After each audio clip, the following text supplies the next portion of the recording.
guys, it's day 10 of my Dr. Morse style fast, and I am breaking my fast breakfast breakfast, and what I'm going to be having is a liquidy smoothie. And over here you see I have some orange juice that I've been using. I also have some acai superfruit blend with blueberries, acai, and some pineapples, and I think possibly some cherries in there. I have some so-called organic frozen cherries that go wonderful with the orange juice, and I have my Ninja over here that I'm going to blend this up for 1 or 2 minutes. I already have my Dr. Morse tea made up. This is the Heal All tea, the 3-lung tea, the wormwood, licorice root, and alfalfa, and I steeped it for 20 minutes as I've been doing. And I did have a couple of slices of pineapple about 11:45, so I actually already broke my fast with a little bit, just like a little bit ago. But anyways, I wanted to go ahead and just tell you what I'm doing, and then also I wanted to apologize. Some of the videos when I'm outside, I can't see exactly where to look in the video, so it looks like I'm looking off to one side. I have to look right in this tiny hole right here in order to make it look like I am looking directly into the screen, so I apologize for that. I am speaking with you guys and trying to connect, and just having our eyes, our souls, or if we could have bloopers on these videos, that would be good. Maybe I'll add some. I have in the past, but I was just saying our eyes are our souls, and I guess in a way they kind of are, but they're definitely windows to our souls, and so looking at each other, we can see one another in each other's eyes. And you know, that was what my video was about with that beautiful lady who did the drumming and the song on the beach on day 8 when I was there all day long. I hope you guys like the videos I'm uploading. Those are just, you know, from me going inside and being able to speak my truth and to let go of things, and I wanted to share some of the insights that I've had and just my experience and my journey with you guys. And I hope that you guys are doing everything you can to get away from the distractions outside, to go inside of your hearts, and to really be looking within your own eyes, seeing the beauty. So I will be back in a little bit, you guys, and add on to this video, and I hope you have a blessed day. Get out in nature. Namaste to you.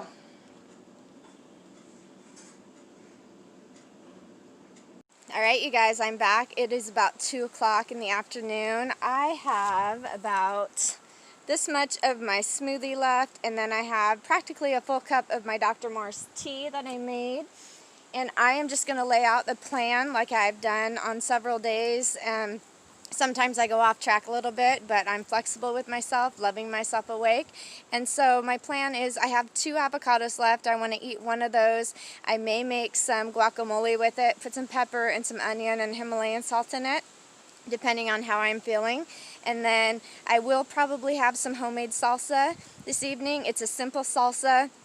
I'll leave a link in the description box below if you want to check out just a video I made with my kiddos and my 2 little boys anyways. We made the salsa. It has tomatoes, peppers, onion, and cilantro and lemon in it. It's very simple, but so good. And you can spice it up however you want. So that's my plan, and then I do have some lemons, and so I will probably have some lemon water tonight. I'm going to have some lemon water tonight, and then I'm going to wait for the wind for a second.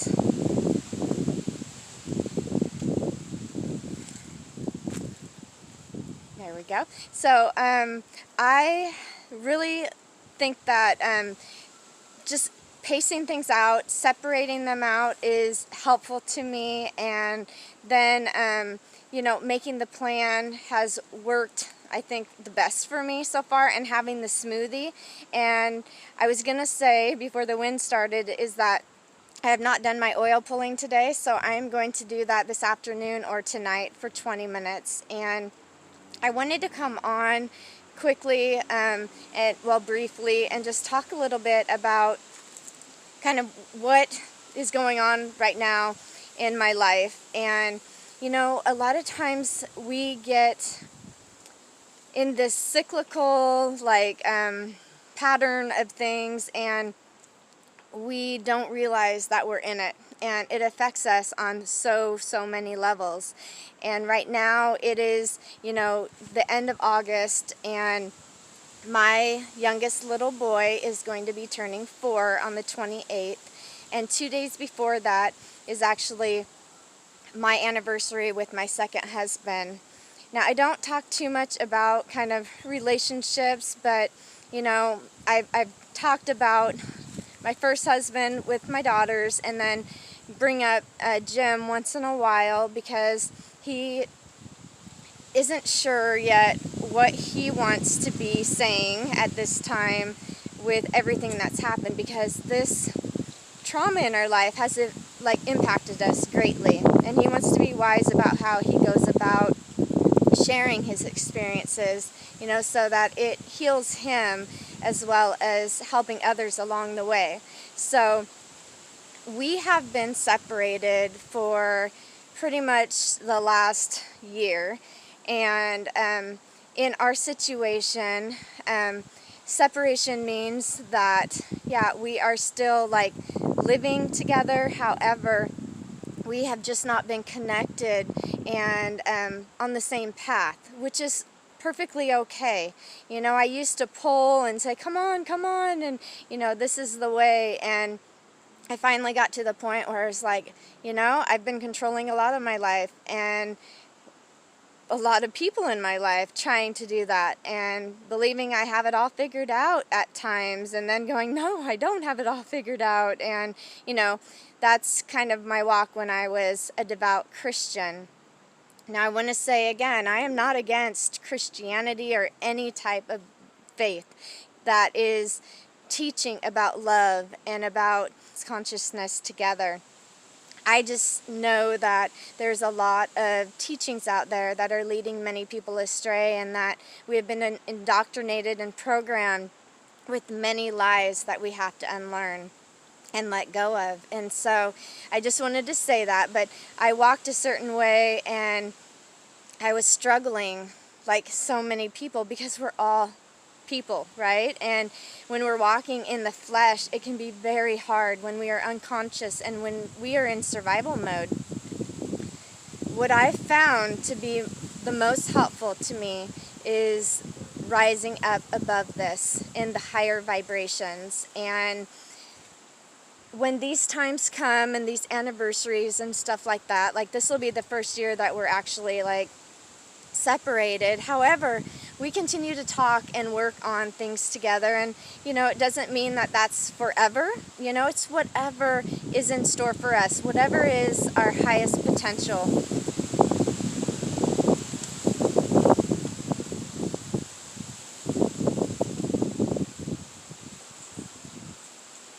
Truly, we just have to go with whatever the flow of life is, and to be listening to our open hearts. And we need to be putting energy and time, I believe, into those things that are serving us the most. And there's times when we need breaks. There's times when doors get closed and others get opened, and we just have to really be aware of those things.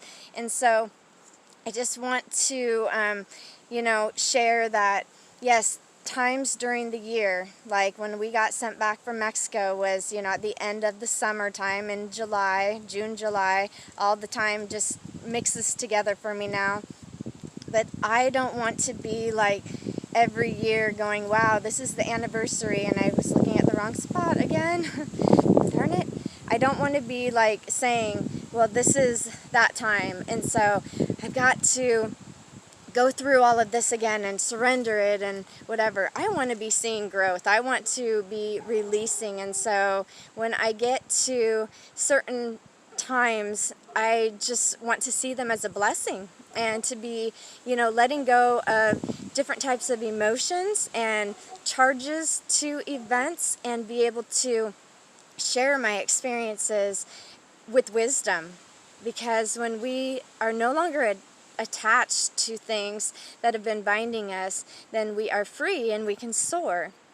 So anyways, I've had some dreams lately, some different things happening, and one of the hardest things for me is my relationship with my daughters and the stuff that has happened there, and my life being flipped upside down, because like I said before, there's been times when I've heard this still small voice inside of me. With my marriages, I knew that there was something that wasn't right, and I didn't understand or understand it at the time. And more so with my second husband, because I really thought it was just me inside, and that I was wrestling with old belief systems, and that Satan was trying to keep me from happiness and joy, and Jim and I doing great things. When we went to Mexico, I had this huge voice that said, do not take your eldest daughter. Turn around, drop her off at, there's a church camp thing going on, and just let her live her life. We were pretty close at that time. You know, growing up, I was their sole provider. I was there for them. I was the one that just was, yeah, the one they turned to. And I could not see myself doing that. I felt like, boy, if she ever thought that I just left her and left to Mexico with her, you know, her sisters, how would she feel? But in the end, what happened is she wanted to go back home, and she let people know where we were. And I'm not saying this in a negative way. That's just where she was in her life. And so I am in the place that I thought I was trying to avoid. I was trying to avoid our relationship being ripped apart and our family being ripped apart. And I didn't listen to that voice because, you know, I felt like, boy, what kind of mom would I be to do that? And how would people see me and everything else? But it's interesting how things turned out, and how, you know, I am viewed by others. And yeah, it's just, that's been the hardest. Not only that, but just not having my kiddos when I know I am a great mom. I've made mistakes, of course, and I've said my sorries, and that's all that we can do when we make mistakes, when we hurt others, when we do our very best. So, you know, I'm going to keep trusting, and I'm going to be connecting with nature, you guys, and looking for those open doors, preparing my fields for the rain that is upon us. And I just thank you guys for coming along with me, and I hope that it inspires you and encourages you. I share these things for, you know, release, and also in the event that it could resonate with someone else and help them in their situation, because we all have our own trials and tribulations, and it doesn't have to keep being that way. We can, you know, be the surfers on the waves of life and be one with nature, because that's what we are. The illusion of separateness is something that keeps us stuck, and that is where pain and suffering comes from. So that's where I'm at in this fast, and I love you guys. I'm going to cut this short. If I eat anything else, I will bring it up tomorrow. That's kind of what I also have some watermelon, so I'll be snacking on watermelon, and I have some grapes. So that is my plan. Avocado, maybe some guacamole, some blackberries, some watermelon, some grapes, and maybe some salsa, and some peas maybe from my kiddos' garden. So they have a whole bunch. I love you guys, and sorry about the length of the video, but I wanted to make sure that I got this out at this time. And yeah, it's almost the end of August, you guys, so September is coming up, and let's just be ready for the blessings that are in store for us who are rising up on higher vibrations. Let's live in the spirit, not the flesh. No one can touch our spirits.